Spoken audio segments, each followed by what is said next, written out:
Chevrolet Blazer. I've been driving and chasing Chevrolet Blazers my whole life. I will say this is a lot different than a Chevrolet Blazer from the 80s, which those are starting to climb in value. Sorry I always talk about value. It's just, it's amazing to me that cars of my era are starting to climb up in value. I guess that's what the guys from the 50s and 60s thought in the 70s and 80s when their stuff started. What, you paid $90,000 for an Apache? Anyway, let's talk about the Chevrolet Blazer. Some people hate this thing. There's no third row. No third row. None. Maybe in the EV one, but that's a whole nother animal. I don't talk about that. We'll talk about that a whole nother day, but that's not today. You can do a 2.0 shocker, 2-liter 4-cylinder turbo, or you can do a 3.6 V6. That 3.6 V6, that has a storied history. That's been around since 2004. It was in a Cadillac way back in the day. Timing chains.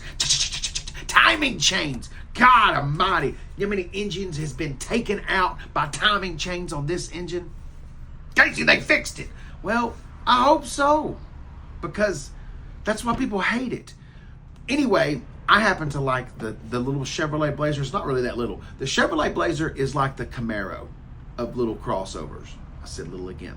Anyway, there's a whole bunch of Camaro because, see, Chevrolet screwed it up again, and the Camaro has gone the way of the dodo bird for the second time in my life. Anyway, let's not talk about that. Sorry, I'm a little bitter about that because I like Mustangs and I like Challengers. I like them all, and the Camaro's cool. Some of them are. Anyway, let's get back on to the Chevrolet Blazer. There's 4 different trim levels. There's a 2LT, a 3LT, an RS, and then there's this one, which is a Premier. Obviously, the Premier is going to have all the juiciness and the Zuzus and all the wham-whams and all that. It does not matter what you do, but you have to get the 3.6 V6. I can only imagine how weak this thing would be with a 228 horsepower 4-cylinder. Not to mention you're only towing like 2,000 pounds or something. You've got to get the V6 to unlock all 4,500 pounds. 9-speed automatic transmission. However, the V6 gets shit gas mileage. Excuse my language, but there's really no other word to say it. They're talking 19 with the front wheel drive and 18 on the all-wheel drive and 25, 26 if you're lucky on the interstate. Speaking of all-wheel drive and front-wheel drive, you need all-wheel drive. You will disintegrate a set of tires just like that with that V6. Its torque steer is amazing. I can only imagine how bad it would be in the rain.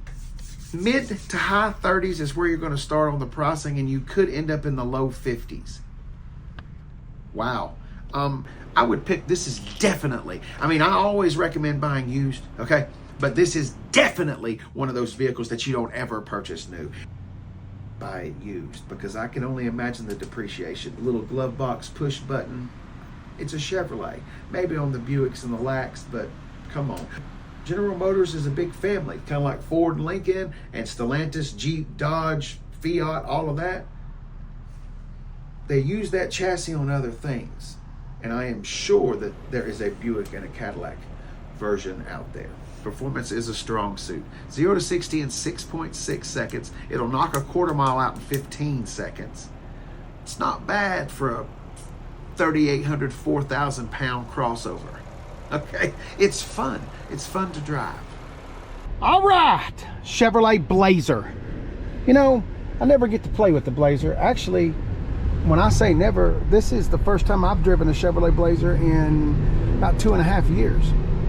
Since we was down there, and ooh, that shit felt a little weird. All right, you can do a 4-cylinder shocker, or you can do a 3.6 liter V6. It's that same 3.6 liter that General Motors has been using forever and a day. They're in Buicks, they're in all kinds of Cadillacs. The 3.6 is forever ingrained in General Motors. Some people love the engine, some people can't stand it. You can't tell me that you hate it and then sit there and tell me that you like the Cadillac CT4 Blackwing, Darkwing, Duck, whatever that is, because I believe they bolted a few turbos to this engine. I will say this, you got to get them timing chains done. Go back there and look at some of those earlier ones. Casey, they fixed it. I don't know.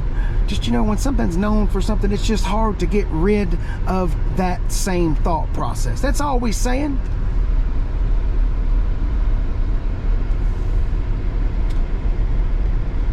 All right, the way that I like to look at the Chevrolet Blazer is it's kind of like the Camaro of crossovers. Remember, this is front wheel drive. It is not rear wheel drive. You can all have all wheel drive. This is a Premier. There are all different kinds of trim levels, whatever have you. We will give it one little pop-a-roo right here so we can see what we would have. Let's try it now. Okay, she's sprightly. About 300 horsepower and a high 2.6s on torque. I think we're rocking an 8-speed automatic transmission, no CVT. Lots of room. I didn't see a third row back there. And something else I didn't see back there, or something else, small screens. I believe you can get a real big screen if you decide to do an EV. But they skimped out on the combustion, people. That's a bunch of crap. Why do we get the short end of the stick? Just because we bought the combustion powered. What the fuck?